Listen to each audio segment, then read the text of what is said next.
It's like a dude who never makes threes just starts making threes. It's like, oh, this game could go any direction right now. That's how Philly felt.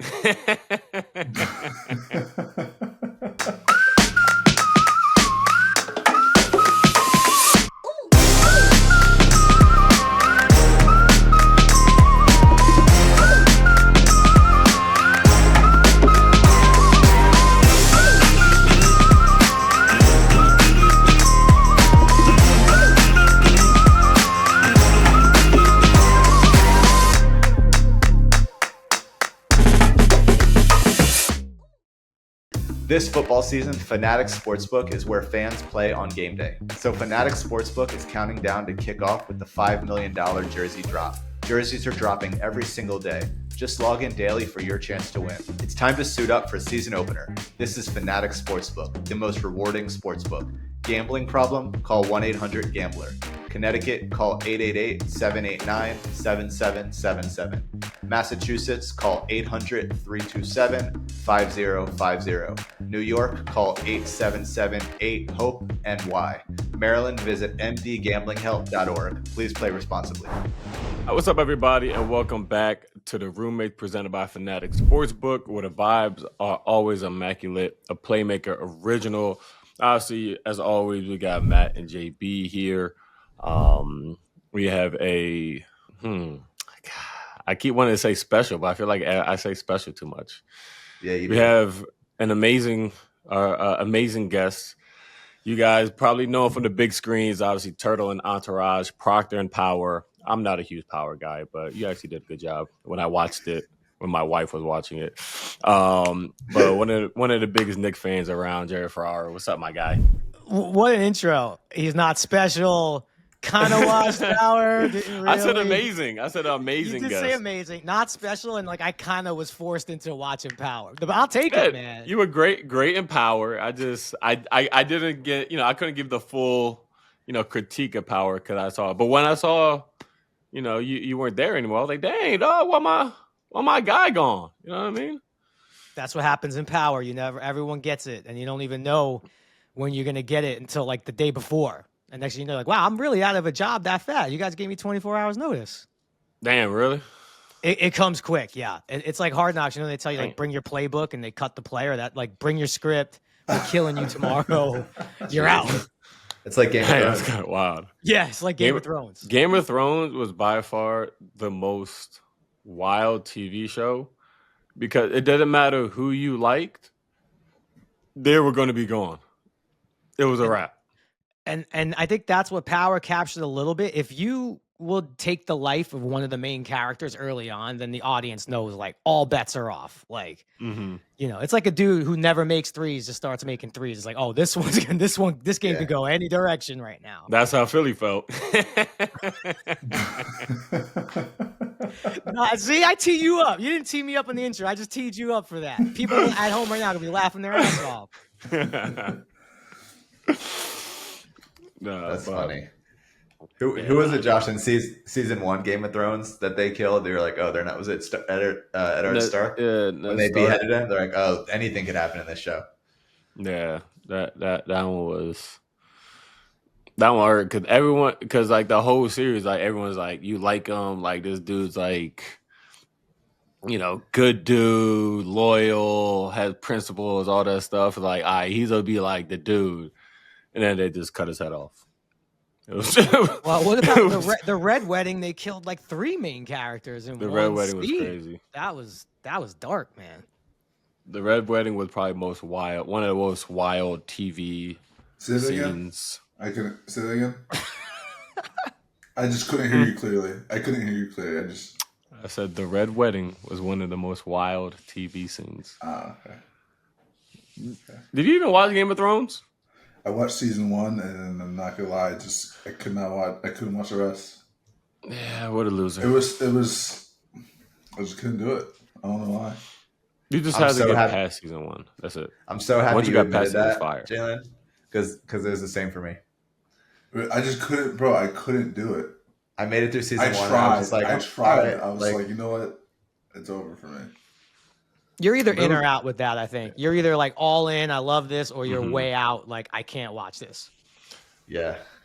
But it was like season 1 through 3 was like cool. It was like they were good. Like 4 to like 6, fire. Like the best thing on TV. And 7, ooh, trash. It was so bad.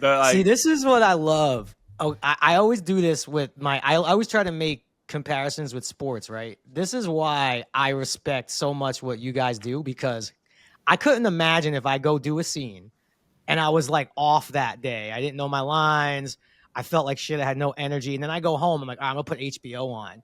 And then Josh Hart pops up and is like, let me tell you something. Jerry Ferrara was trash on set today. He was bad. Like if actors were covered like athletes, every actor would retire early. He wouldn't be able to handle it. He wouldn't be able to handle it. But I would say most of the I won't say most of the time. But like for example, like for that season, it wasn't even the actors. It was just a storyline. Like the acting was good. The like the cinematography and like the all that was like cold. But it was just like like they just ended it like just like too abrupt. Like they could have stretched it out. Obviously they weren't trying to, but it was just like, bro, we did all this just for this. It was just crazy. It was absurd. It was tough. It was rough.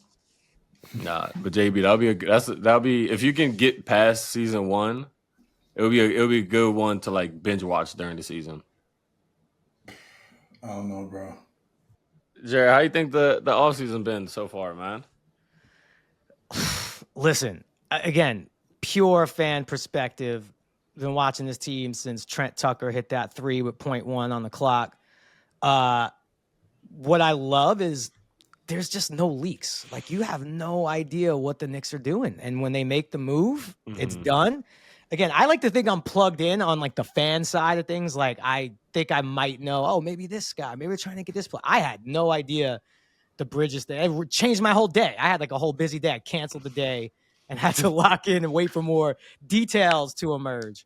And then also I thought it was cool because I'm happy for you guys. It's got to be really cool playing together in college. And now you guys get to play in the pros together in New York. That's just, there's no other situation like that. So the offseason's been amazing, but no matter what, I'm glad we got Bridges, but what I saw last year, I was just super proud to be a Knicks fan and ready to go this year no matter what. And that Philly series damn near killed me. And I know I didn't play a minute. And let me tell you, I know, Jalen, you like the Eagles, right?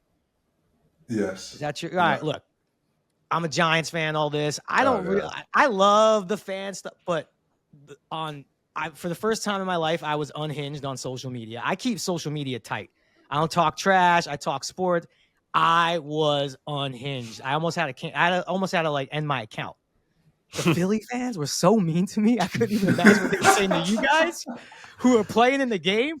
I've been getting insulted online since 2006, right? When Entourage came out, there was a message board created, say, kill Turtle off Entourage.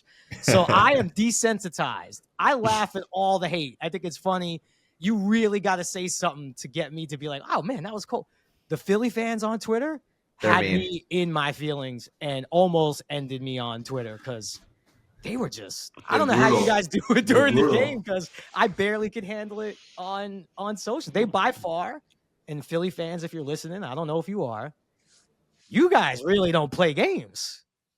Nah, they're brutal. How much do you guys watch on like road trips and stuff? Like, are you on the plane watching stuff? You in the hotel, or you just you just lock in with something else? And what are you guys watching? You watching like YouTube? What are you watching? I would say most of the stuff I watch is probably on the plane. Mm-hmm. Obviously, like before bed or before like you nap before the game, and you maybe get like a show in or whatever. Sometimes I watch at home, but like you're home, you kind of want to do other stuff. What did I watch last year? I watched like a bunch of different stuff. Josh just watches film. That's incorrect. That's it. That's all I Furthest from the truth. Furthest from the truth. Josh, we used to watch something. Oh, we watched Full Swing. Obviously, we watched Full Swing. At some point, I watched Quarterback, about the NFL quarterbacks. I'm sensing a trend, a little bit of a trend here. I'm more of like I'd rather watch like reality stuff, like docuseries kind of stuff. Docuseries, reality like shows. I'm about to I'm like 2 episodes away from finishing Love Island. That's people go nuts for that show, huh? 2 episodes away. Yeah, I jump around. I'm not gonna lie. You know, Full Swing's gonna be good next year because now with Keegan Bradley as the captain after that previous year where they snubbed him, I think it's gonna be it like wrote itself. Next season's like written already for that show. Yeah. I'm a big true crime doc guy. That's mostly what I watch, or I'll just watch like small series. Jalen, do you watch Ted Lasso? No, I don't watch Ted Lasso. But no, Josh is actually lying to you. Josh has an entire iPad, right? Right. So usually people like this day and age, this day and age, don't like buy movies and like have them on your like your laptop or your iPad. Like, you know how you go to libraries, like everything you bought, you load it up. Like people usually stream and like download. Right. No, Josh will go and buy stuff straight off the store, and he'll literally click a movie, go to like a certain point, watch that scene, and then literally 2 minutes later fall asleep. And like the shit's just playing. He's just sitting there like, man, bro, you just turned the movie on and went to a specific scene. What movie and what scene, Josh? What are your go-tos though? He would no. He would go to Equalizer every other travel day. Equalizer's fire. He would watch something from National Geographic. I think it's so fascinating. Keep going. Bro, I love all this. Bro, he would literally go like it would just be like the most random stuff. Let's see if my iPad's got charged to it. It's every movie you can imagine is on there. No, it doesn't. So this is my thing, right?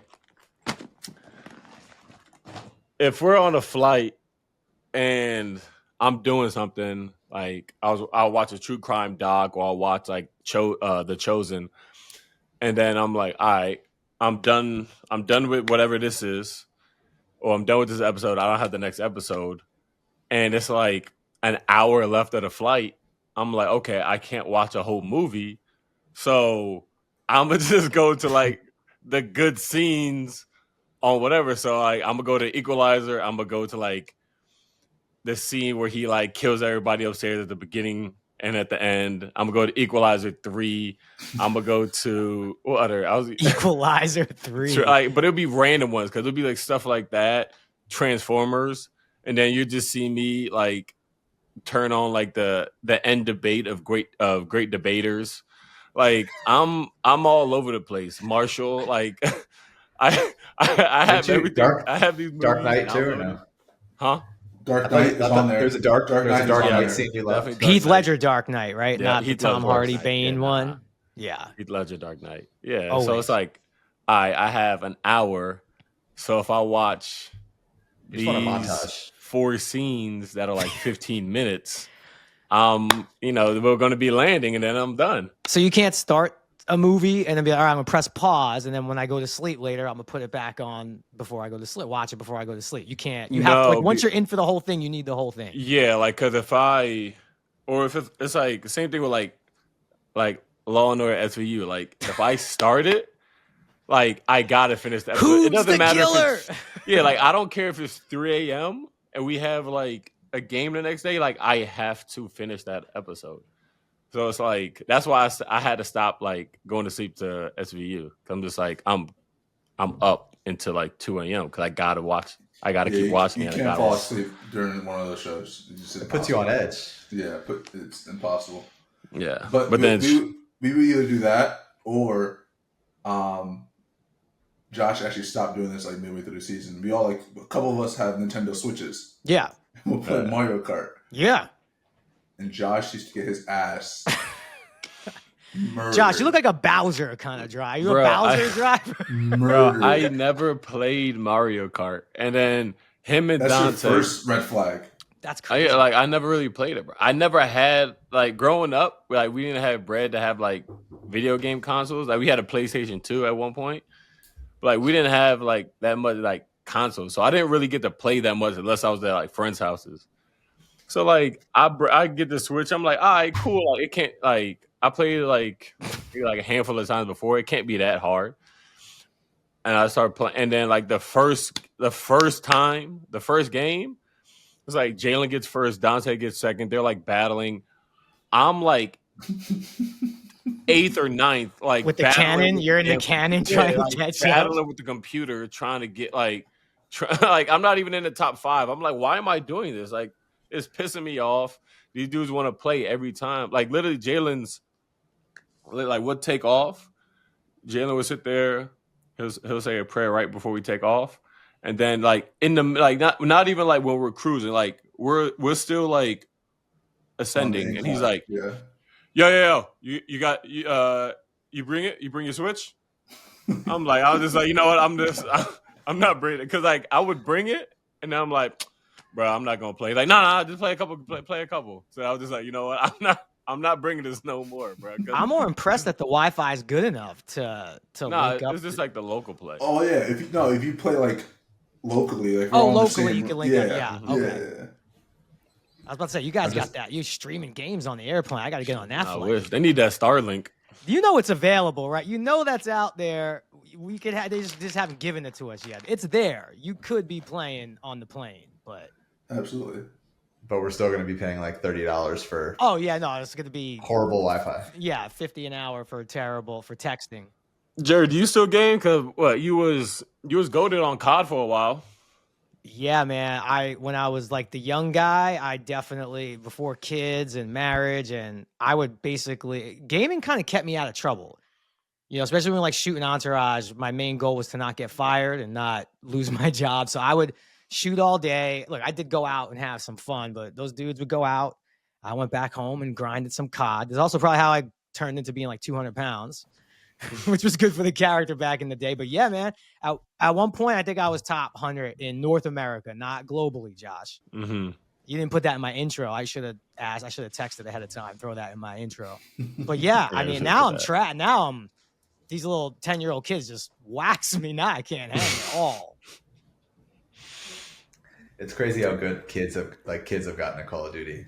No, but we I don't even really mess with it. We were talking before we started rolling. Like I play obviously like NCAA and Madden, and I just destroy my 16-year-old nephew because he don't believe in running the ball in Madden. So he's pretty easy to game plan against, and then I just grind him down with like Derrick Henry or something. I'm still waiting on my rematch with Josh and NCAA. Yeah. Who won? Come on now. He wanted like that. It was bad. It was like my first time playing NCAA. Josh threw 4 picks. It was bad. It was 4 picks, Josh? You had the Jimmy G? Bro. But like I don't even I really want to blame it on like, it was my first time playing playing NC football, whatever. But then I've been playing the Road to Glory with my quarterback. Dog, I'll be out there with crazy stat lines. I'll be out there 350 yards, 4 touchdowns, 3 interceptions. It doesn't matter. Like, I'm gonna throw the ball. Like, it doesn't. Somebody's gonna catch it. It's either gonna be it's either gonna be my teammates or the other team. You don't believe in running the ball either. All right, I guess I'm just an old head. Oh, not in Road to Glory, no. No, it's like because I get nothing for that. Like, nah, yeah. I'm like scramble, but like, well, that's what am I running mean. the ball for? Tuck and run, maybe tuck and run. Yeah, my offensive line is buns. If Michigan offensive line in real life is like that, whoever their quarterback is, I'm sorry. Because I got like 2 seconds to throw. I don't know if that's regular or because I'm playing on Heisman or what, but no, that's Heisman. Heisman's like the equalizer. No 2K in the chat right now. Yeah, 2K is rough these days. Not the most 2K. Matt plays a little bit of video games, but I think I stopped paying attention to Matt when he played video games. When he would like do like first person shooter games, and he'll be like playing with the controller, and he will like be like shooting, and he'll move his head, and I'd be like, I'm like, dog, what are you doing? You all right? I'm not a good gamer, but yeah, I definitely Yeah, like if someone's shooting at me, I'll react like as if it's yeah. Dude would be sitting there dodging bullets in real life. It's like that. You got PTSD from a video game, right? What time is it? Game time. Football season is here, which means endless NFL games for these next few months, and there's no better place to get tickets than Gametime. They make getting all the tickets fast and easy. Go Birds, Josh. Man, we're not worried about those Eagles. We rocking with the Commanders over here, Captain. While it's still warm outside, you can still get into concert mode. Gametime has an amazing selection of concerts that you can score tickets for. Gametime has a new feature called Gametime Picks that makes getting tickets for your favorite live events even easier. Gametime Picks filters out the fluff to show you only incredible deals on great seats, so you don't have to waste time searching through thousands of tickets. The Gametime Picks features is actually mad convenient. The GT Picks tab in each event gets me straight to the top 10% value tickets, and any tickets discounts right at the top. What I like about the Gametime app is their killer last-minute deals, all-in pricing with no surprise fees at checkout, and your purchase is covered by the most flexible customer service policy in the ticketing industry. Just download the Gametime app, create an account, and use code ROOMIES for $20 off your first purchase. Terms apply. Again, create an account on the Gametime app and redeem code ROOMIES for $20 off your first purchase. Again, create an account and redeem code ROOMIES for $20 off. Download Gametime today. What time is it? Gametime. What was the score of the NCAA tournament or NCAA matchup? I think it won by a touchdown or two. Yeah, it was probably like... I think it was up a touchdown, and then he scored, and then the game was over. Or I was up 2 touchdowns, he scored, and then the game was over. I won by 1 touchdown. Are you going to give him his rematch, Josh? No, we will. I just have to figure out a time because y'all have been over, and then we've had. I asked him for last night, and you were right there for that. You saw that. Yeah, he asked me to play. Matt, the first time he asked me to play, the next day y'all were over, and then my brother-in-law and his girlfriend and my mother-in-law have been staying with us for the last week, so I can't be like, all right, y'all, I'm gonna go play video games. No, you got to do that. I'm gonna head to bed, guys. I'll see you in the morning. Yeah, but it's like my PlayStation is in the living room, so it's like, oh wait, it's a great idea of what you bought the other day. It's a great idea with what you bought the other day. Yeah, no, with the port, I gotta see. Cause with the portal, I don't know about y'all. When I game, I gotta be mad close. So I be with the portal, and I be like this. I don't know. I have to be close to the screen. I can't be like far away. If you play video games far away from the screen, like a game like that, it's kind of weird to me. But that's just me. Fair enough. Jerry, I know you mentioned that on Power, you found out pretty short notice that you weren't going to be on the show. What's life been like since then? What are you up to these days? Life has been good since then. I do these days. I do a little more writing and producing, and most recently was writing on Courtney Kemp's newest show, which she was the creator of Power.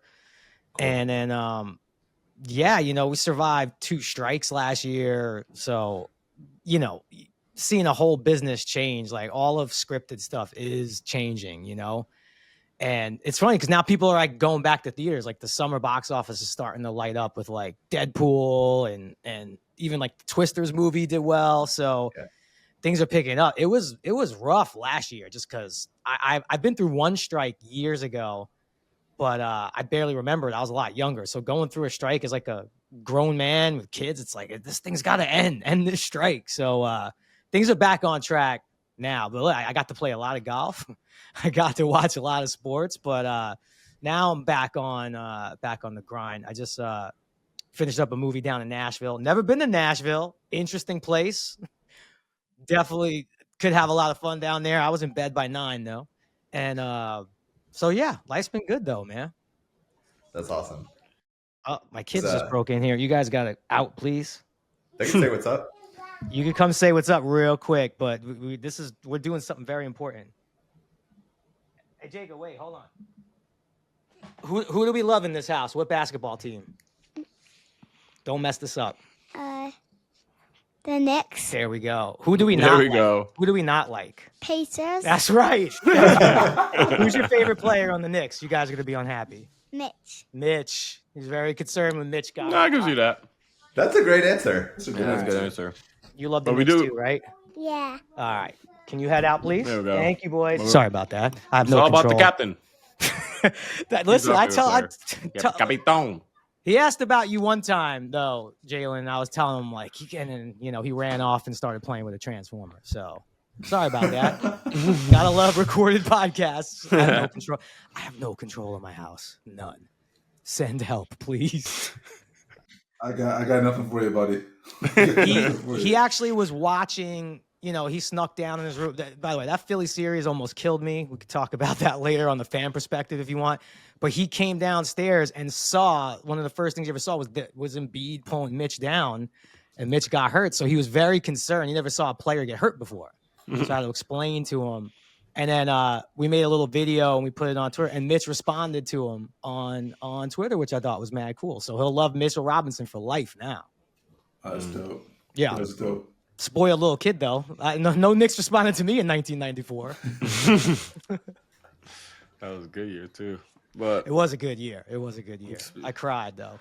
So game 6 in Philly, there was like a stretch where I hit like 2 threes in a row.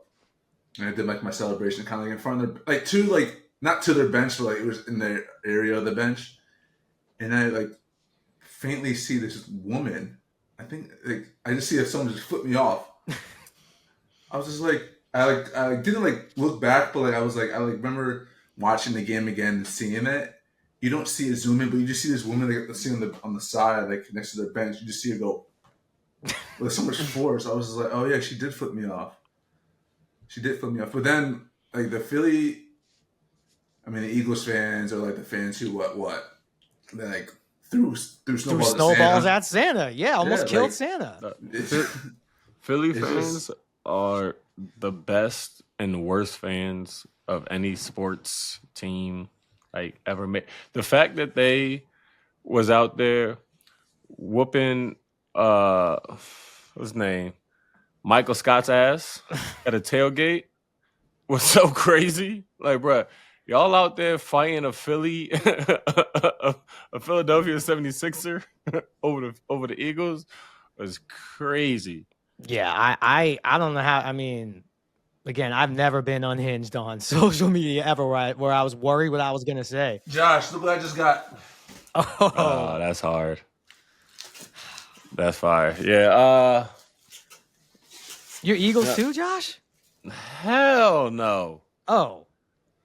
Commanders, baby. Oh, that's right. I knew that. Wow. So we got the Commanders. all NFC East podcast Yep. going, and I actually, for the first time, think my team might be the worst in the division. Oh yeah. I don't know.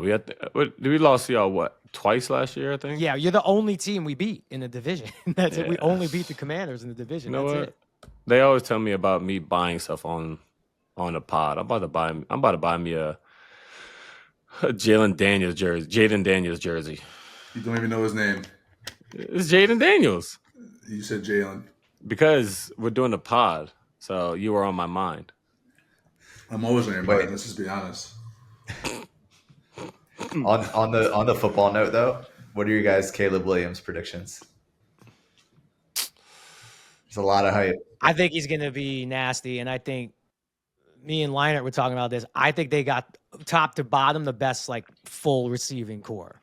They put a lot of pieces around him. Especially if they got Keenan Allen, DJ Moore, and they drafted Rome.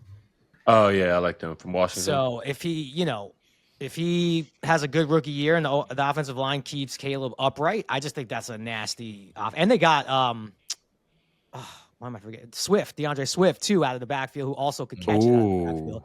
He was got with a y'all, nasty right, JB? offense. Last year or 2 years ago? Last year. Yeah, he was nice. Last year?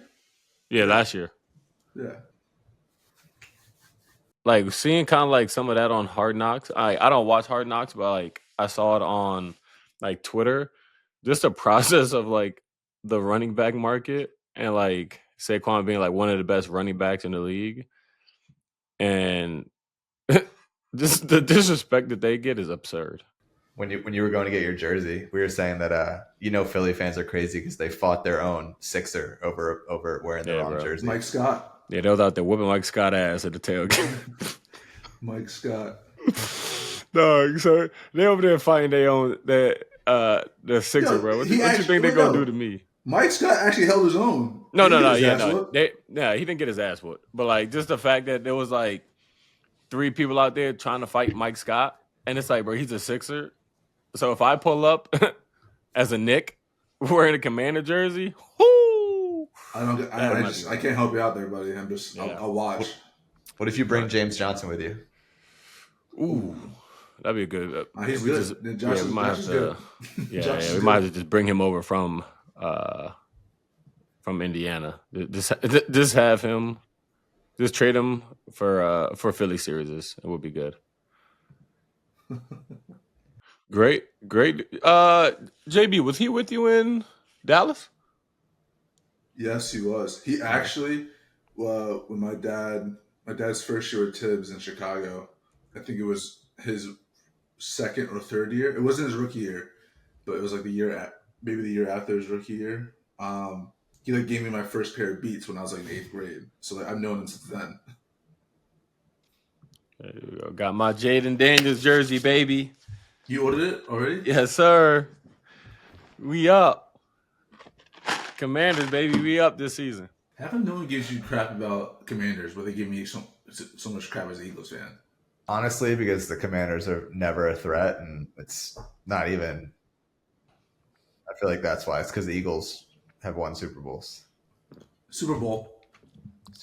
Yeah, Super Bowl. Yeah, they didn't get a Super Bowl. Take it easy. See? They've gone a few times. I just feel like We've gone a couple times. Because the Commanders have been so bad recently, no one even cares. And I'm a Commanders fan too. But I feel like because of that, no one really cares to comment or even view it as a rivalry. Wow. I'm not gonna lie. I'm not gonna talk anything bad about my team. Just say it. Hold on. Do we still got? Oh no, we don't. We got Dan Quinn now, right? Yeah. I'm not gonna lie. Riverbowl Ron has some of the worst draft picks, bro. Oh my god! I was looking at there was a tweet because my Twitter is all like Knicks, Commanders, and basketball, and Chelsea.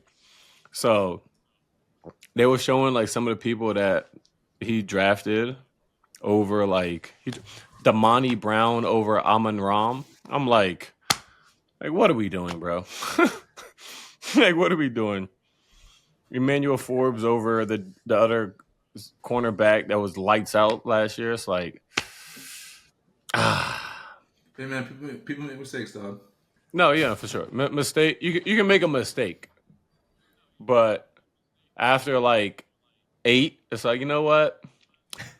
I don't know if it's just repetitive mistakes or like whoever's scouting these guys is just. I can't comment because the Giants had a rough couple of draft years as well. It's just got to be hard. It's got to be hard. But at least you got a quarterback now. That's a start. You have to have a quarterback. Yeah, we got a quarterback. Now we just got to protect them. We got to protect them. We had a couple quarterbacks before, and we just y'all just go out there and just run around for dear life. But that RG3 first season was incredible. Just go run around. But I remember that playoff game. They're like, this guy shouldn't be out there. His knee was like hanging on, and I remember seeing his knee just completely go. We also cycled through coaches. Like, I mean, there was that period. Like, I don't know, I forget it was like the 14 to 16 or so. We just have like a different coach every year. This is the new Commanders podcast brought to you by last Commander football. Yeah. Me and Jalen were having this conversation like a week and a half ago, 2 weeks ago. Oh my Who's God. a better receiver between Terry McLaurin and DeVonta Smith? It's tough for me because Terry's the number one with rough quarterback situations, still putting up numbers. DeVonta's the number 2, in a good situation, but could easily be the number one. But you got AJ. That's kind of like a dead heat for me. I would kind of give the edge to Scary Terry only because he's done more with not much. Obviously. But the Eagles offense is, they got so many weapons. You said, Josh, you said last year, right? Our question was your question was last year when you told me. No, we said the whole time, but then we cut it because Terry's been in the league for like 6 years, but then and DeVonta was 3, so then we were looking at the last like 3. Last year, what's the game has better stats, but he's getting the number 2 corner every time, and then he got Jalen Hurts. Like my man, like no disrespect to them, but he had like Taylor Heineke and Sam Howell. I don't mean any disrespectful, but he also played one last game. It's about to get really disrespectful. I love Taylor Heineke. Like that, like Taylor Heineke, he at least he had toughness, grit. Like he was buying Jordans. He was like good. He was good for us. But, like he's not like, an air it out quarterback like Jalen Hurts and has like explosive like weapons all over. We have no weapons. It was only Terry. Well, you're not gonna win. You're not gonna win the. You can't use the whole team because Commanders aren't winning. He's not a part of a winning team. I know, but so if it's individual, fantasy is usually a good barometer.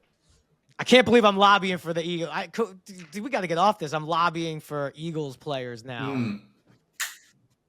Yeah, nah. I still got Terry. Shout out Terry. Terry's amazing. He's great.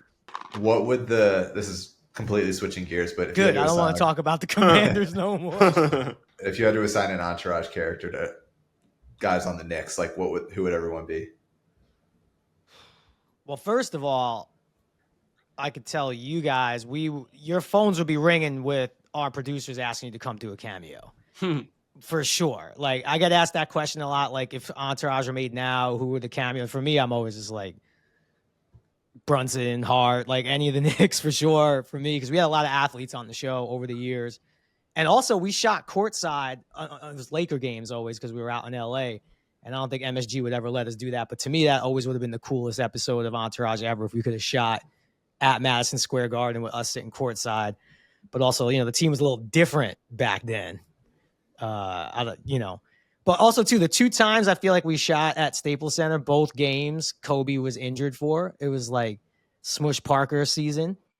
But for now, all right. So, on that though, how did that work? Like, so a game was going on, and then Entourage crew was just given permission to also be courtside filming, and they were just filming you guys and also the game.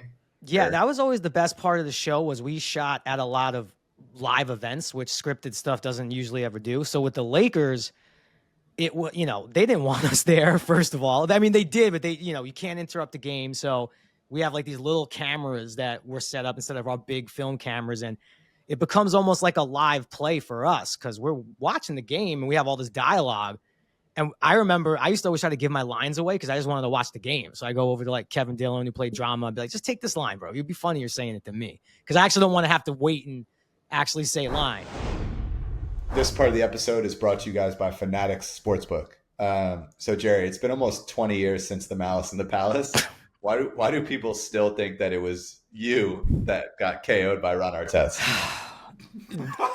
This is a real thing. I every time that anniversary comes up and everybody posts the videos all over social and all that, I have to just turn my phone off and just throw it away because I just get added 1,000 times and people think that was me. So it all started because in 2004, again, long before social media, when that happened, the dude that thought he was smart squaring up to Ron Artest, which is one of the dumbest things I've ever seen anyone do.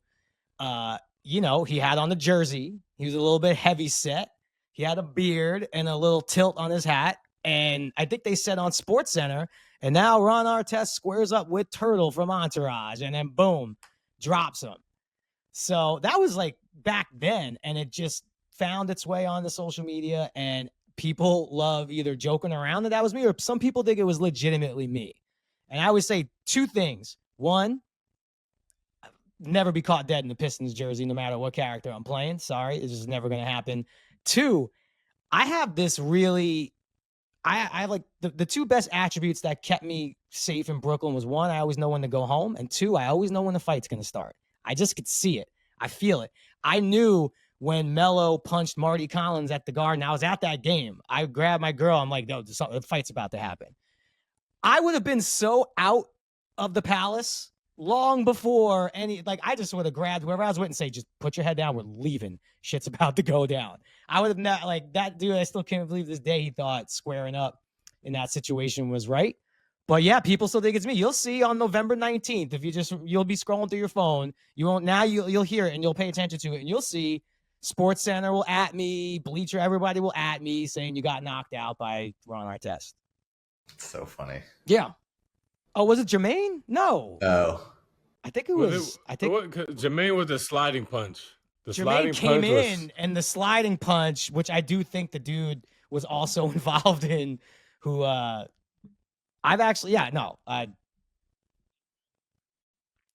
think so. Again, I would have been in my car already. That's a tough take, boy. You go to the Pistons game, you get pieced up by Ron Artest, and then Jermaine O'Neal hits a sliding haymaker.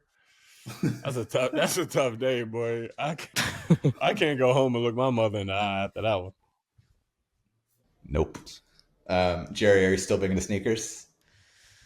I am. I don't grind like I used to, like trying to get everything and all that. But yeah, I'm still a sucker for it, man. I can't help myself. Old habits die hard. What are your favorite Jordan silhouettes? Like all-time favorite Jordans, just or you could just do the silhouettes, like the numbers. You don't have to go into colorways. No, we can't. We'll be here forever. I still say threes for me, cement threes, because also I remember that dunk contest. I'm old enough to remember that. Used to be fives, but fives are just so bulky. They're like construction boots almost. So I go threes, fours, 11s, sixes. And then I still will ones always for sure. Like I have to put ones in the top five. Although, even in like Last Dance, he showed us that they were very uncomfortable to rock around in. I don't go past like 11 with Jordan. I just can't do it. Once we got to like Jordan 6T, I can't do it. I'm out. I stop at like 11, maybe some 12s. That's it. Jalen, you want to ask this last one? Since you threw it out too. Oh yeah. What you got? Oh, I did. Jalen, we used to do it the first pitch at a Yankees-Mets game, and you've done it a couple of times. What's the best strategy to not pull a 50 cent and go viral? I have my strategy. I definitely have my own strategy. Well, first of all, were you nervous? Was your heart beating at all or no? Only when you started to walk out there. Like, you're good right before, and then like, all right, here you go. You're just like, all right, now it's real. So, yeah. The best strategy is like just throw a pitch out, right? That's what I always tell myself. Aim high, like aim at the catcher's helmet, like top of his head, and then hopefully the mound will just kind of drift it down. Yeah, I've done it twice. First time, though, was like not on the mound because they had the four of us do it, and I felt like such a coward that we didn't throw it off the mound. I did it last year at the Guardians game, and I had my kids on the field, so that was like a different kind of pressure. So I'm like, if I bounce this whole place is going to boo me in front of my children. Like, I don't, I can't have it. So for me, it's always go high. You never know with 50 though. Like that was viral, but was that real or was that intentional? Cause he knew it would be viral. He's that kind of dude. Like he just might've knew, oh, this will get me 5 million more followers by the morning. Yeah, had to. But that looked pretty, I don't know. That was bad. You're right. That was so bad. It may have been predetermined. It had to be, bro. I would never rule it out with fifth because, he's a marketing genius. I remember I practiced. So I threw it out like 3 times. I did twice for the Cubs and once for the Yankees. Yeah. That's been nice. First time I did it, I practiced, right? The second time I did it, I was like, I'm good. I've done this before. Bounced it. Oh. I was like, oh no. So this time I was like, all right, you just cannot bounce the ball. Can't do it. And then this one was probably the best one. Yeah, you just gotta, and sometimes too much practice can work against you because similar to golf, like if you just see one bad one, that's the only thing you're gonna think about. Right. Josh, you're next though. You be throwing it out, but don't let it be for the Mets, man. Stick with the Yanks. I think I gotta check. I think I'm supposed to. For the Nationals. Nah, for the Yanks. For the Yanks. All right. For the Nationals. For the Nationals, bro. Sorry, man. We talked about the Commanders for an hour today. I had to. Nah, he's from Maryland. So he's gonna do it for Orioles. Nah. Baltimore is his own country. You know, there is one amazing story that before we shot there, you know, we go there like 4:00 to the arena for like rehearsal. And I told you it was the year like Kobe was hurt. And we're shooting and doing our rehearsal stuff. And Kobe's out there in like sweats. I think he had like a leg injury or whatever. He's like getting shots up by himself. And he comes over, had no idea who we were. Zero. Entourage like season 2 right now. He was just like, what are you guys even doing here? And he starts betting us. He's half court shots lefty. Right? So he misses 1, misses 2. He's like, all right, 100 a shot. So now he's just throwing them up, but he's not missing by much. He shoots 5 and misses. So technically he owes us all 500. And he walks out. I'm like, wow, I don't know if the best part of the story is we watched Kobe do this or he stiffed us on the 500. But anyway, the game starts and we're doing our stuff. We're doing our scene or whatever. And like right before halftime, I don't know if it was like equipment manager or one of his guys, someone comes in the middle of Staples Center and just peels off $500 bills to us while the game's going on. It's like, that's from Kobe, and walks off. I'm like, I don't even know what to make. This feels like a fake story. No one's going to believe this, but it did happen. And once we did it the first time, I think people within the Lakers organization saw we're not trying to interrupt the game. Right. We're sports fans, but it is amazing for us to get to do this. And it became a staple of the show. I think we shot courtside like 3 times, and then we shot at like a U2 concert at the Cannes Film Festival and all that. So it was one of the best parts of the show. I don't know if that freaked you guys out, if like you're playing in the game and like, oh, there's the 4 dudes from that show and they're actually filming an episode right now. That would be fire. I feel like it would be cool, and like I would notice it, but then once the game starts, like it would just right. Gone. I'm trying to think, has MSG ever done that? No, they done it for the other guys. The other guys. Oh, yeah. That was a real game. Hey, Will Ferrell and Wahlberg, I guess, could get that kind of pull, not some TV guys from Entourage on HBO. But we didn't get in trouble. There's one scene in that episode in season 2 where Jeremy Piven, who played Ari, is literally standing behind the ref, and I forget the ref's name, and he's in character as Ari, and he's just like cursing out this ref. And I give this ref credit. He didn't even turn around. They were like this close to each other because we were using the real Ari Emanuel's Laker seats, which are the 4. Back then, it was the 4 right next to the bench. And he was just in character, like, abusing this ref for a bad call. And the ref didn't even turn around and look at him. I give him credit because I would have turned around and put some hands on him. So that was always cool. Who on the Knicks? I mean, who's what character? Josh, I feel like you do some Johnny Drama shit. I agree. I don't know if anyone's ever told you that. Like the Reggie Miller thing, that's a Johnny Drama move right there. I agree. Because your face, I knew you were going to do something because they cut to you and you had like this smile. I'm like, he's about to do something. So I feel like that alone might earn you that. Jalen, you might be the Vincent Chase right now, man. It just might, is Dante Turtle, though? I don't really know much about Dante. I know Dante on the court. I don't know much about Dante off the court. Would he fit the bill for Turtle or no? I don't think so. No? I don't think so. I should be asking you guys this because I really just know you guys on the court and whatever I see, like media-wise. I think Jalen is for sure Vincent Chase. Yes, sir. That's our captain. The Josh. Josh is not an E. Josh though. is not an E. Is he? He's not. No, I think either, I think right? you're spot on with some of the stuff that Drama does. The only issue is that Drama was really delusional and like never really, for the most part, never really saw success. Whereas Josh is good, seeing success. You might be a Drama Turtle hybrid. Yeah. Who's E? Who's like the sensible, like you could rely on him, might not make the flashiest moves ever, but That's like OG. just you can rely on him. He's OG. got the good heart. Yeah, OG. OG. And I don't know if anyone in the organization is Ari. Like I don't even know how I don't think Tibbs is Ari because, you know, I don't even know if we have an Ari character. Tibbs be cursing them refs out, so you might take the cake. Maybe like in game. Remember the Ari clip we were watching on and when he was in couples therapy with his wife? And he's like, if you want to live in a mansion, and 9 weeks in the Tuscan Villa, I got to take a call in Wednesday. Or we can go live in Agora Hills Yeah. and go to group therapy. Some of the, man, you know, again, I always equate things to sports. There were just moments with a lot of those guys where it's like, I just get out of the way. Like, let them cook, get out of the way. They're seeing the game differently right now. I never really got to that point. I was always, you know, kind of steady. But yeah, some like Piven, Dylan, those guys got nominated for Emmys every single year. Damn, that's fire. yeah, it was an incredible run for sure.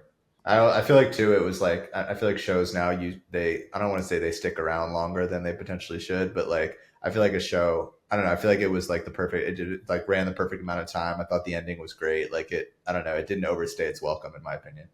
Yeah, look, like you were talking about Game of Thrones earlier, eventually you do run out of stuff, right? It's like you brought this character from the bottom to the top, then you knocked him back down, which was fun, and then you built him back up to the top.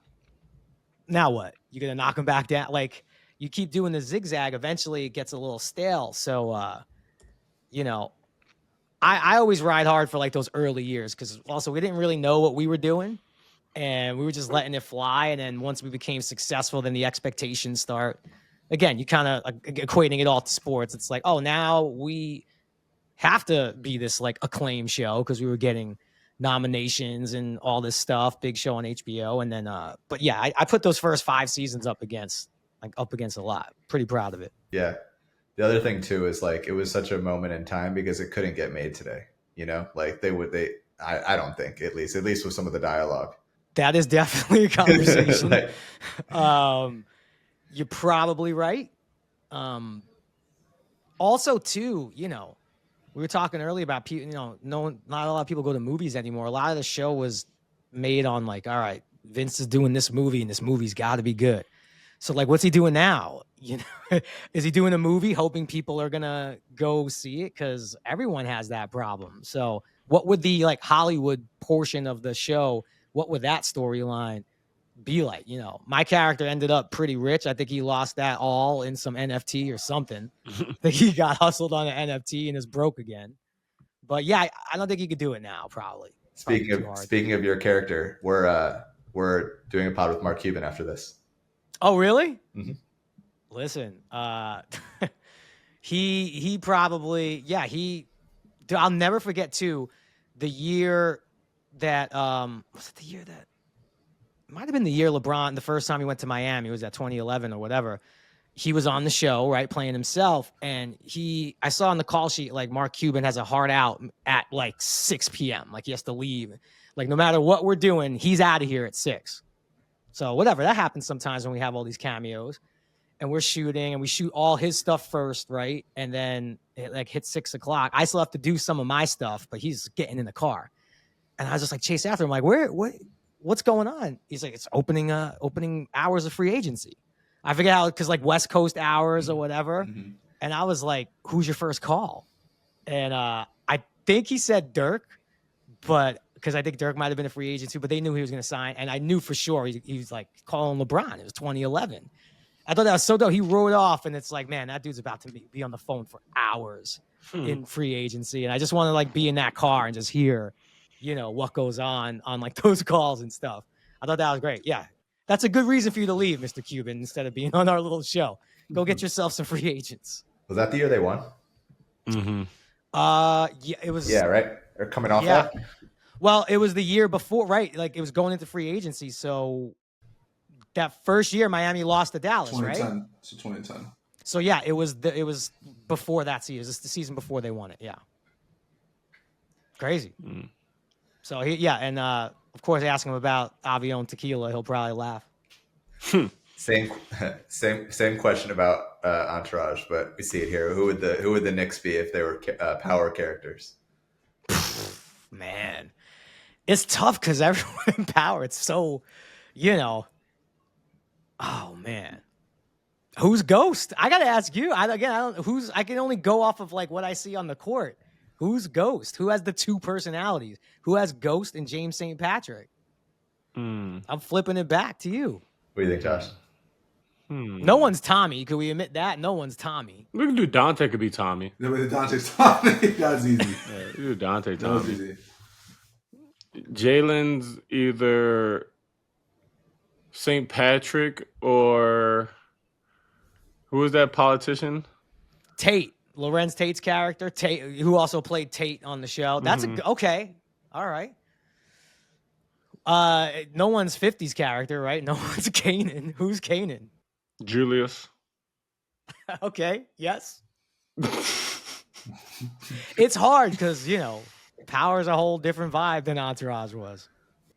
Who would I be? I'll probably be like Tyreek, like the guy that you kind of like, but you kind of hate him.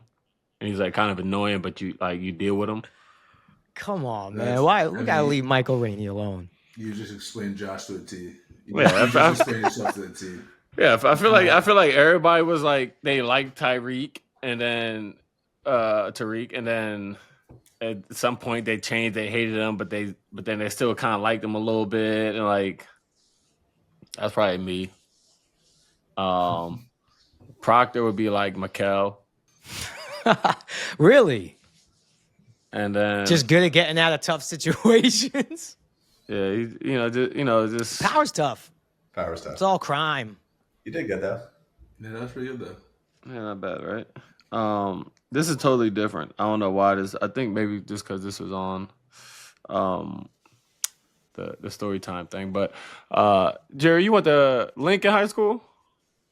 I went to New Utrecht High School, which was Lincoln's like rival school. Oh, okay.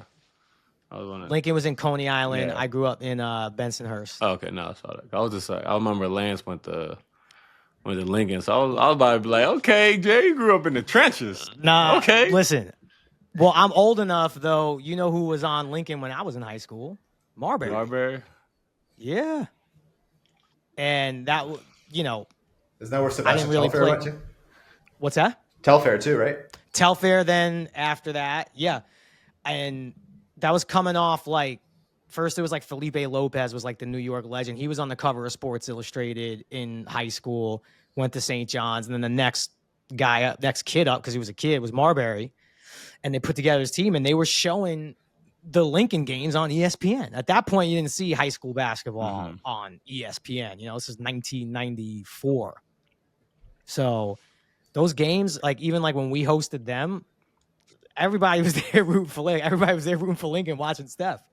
And they flooded us every single time.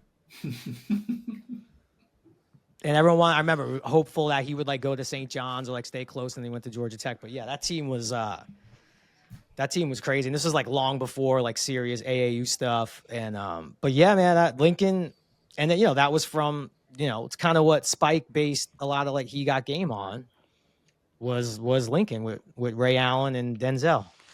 Oh, that's cool. You thought I went to Lincoln? Imagine if I was like, yeah, I played all 4 years at Lincoln. Would you guys have thought differently? Hey. That's why, like, at first when I saw Lincoln, that's what I thought. I said, okay, Jerry.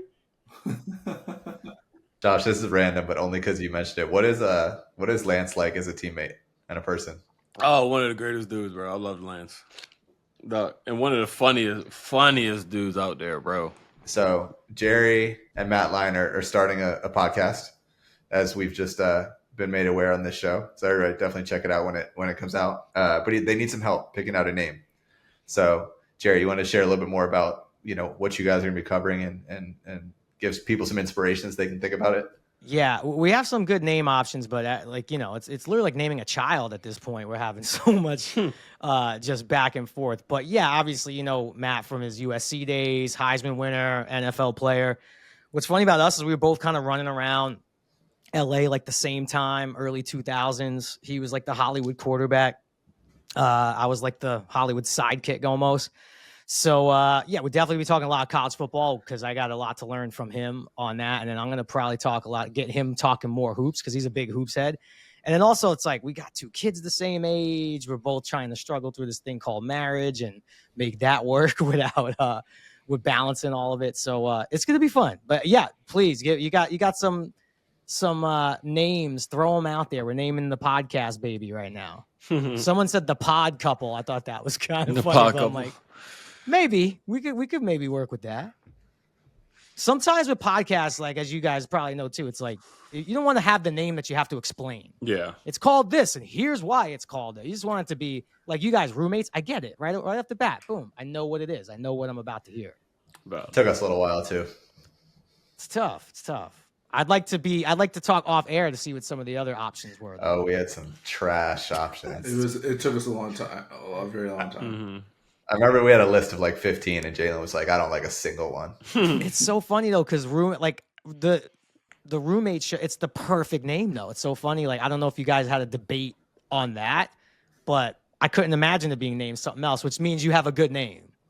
I honestly think me and Josh, like we definitely had like the roommate show like idea thrown at us, and then is that Mark Cuban's God. music? It's Mark Cuban, everybody.